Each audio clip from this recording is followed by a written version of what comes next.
కలెక్టరేట్ల వద్ద పెద్ద ఎత్తున ధర్నాలు చేస్తూ ఉన్నారు. వాళ్ళ యొక్క డిమాండ్స్ అవేమి పెద్ద గొంతెమ్మ కోరికలు అయితే కాదు. వాళ్ళ న్యాయంగా వాళ్ళు చేసినటువంటి శ్రమకు తగిన ఫలితం ఇవ్వమని చెప్పి ఈ ప్రభుత్వాన్ని అడుగుతూ ఉన్నారు.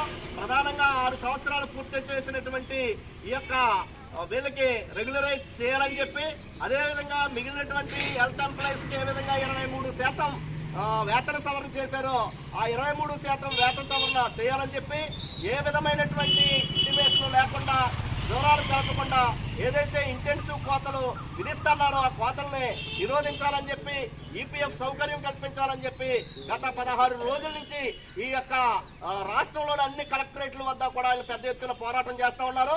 ఆ పోరాటానికి ప్రోగ్రెసివ్ డెమోక్రటిక్ ఫ్రంట్ ఎమ్మెల్సీగా సంపూర్ణమైనటువంటి మద్దతు తెలియజేస్తా ఉన్నాను.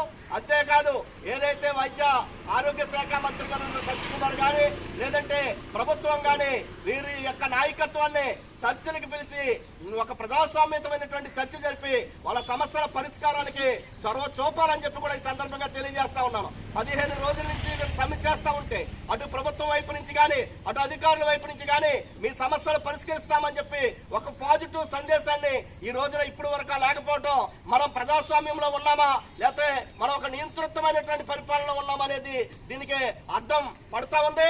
వీళ్ళకు కూడా ఆంధ్రప్రదేశ్ లో ఉన్నటువంటి పౌరులే.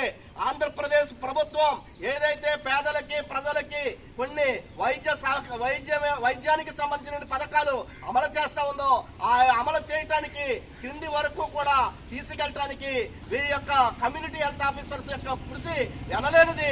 అటువంటి యొక్క కృషిని ప్రభుత్వం గుర్తించకుండా వాళ్ళ సమస్యల్ని పరిష్కరించడానికి చొరవ చూపకుండా ఈ విధంగా ఉంచడం కరెక్ట్ కాదు. వెంటనే రాష్ట్ర ప్రభుత్వం లేదా వైద్య ఆరోగ్య శాఖ మంత్రి కూడా వీళ్ళ వెంటనే చర్చలకు పిలిచి వాళ్ళ న్యాయమైనటువంటి డిమాండ్స్ ని మీరు పరిష్కరించాలి. లేనటువంటి పక్షంలో అటు శాసన మండలిలో కానీ లేదంటే శాసన మండలి బయట కానీ పీడీఎఫ్ ఎమ్మెల్సీగా వారికి మద్దతుగా అవసరమైతే ప్రత్యక్ష పోరాటంలో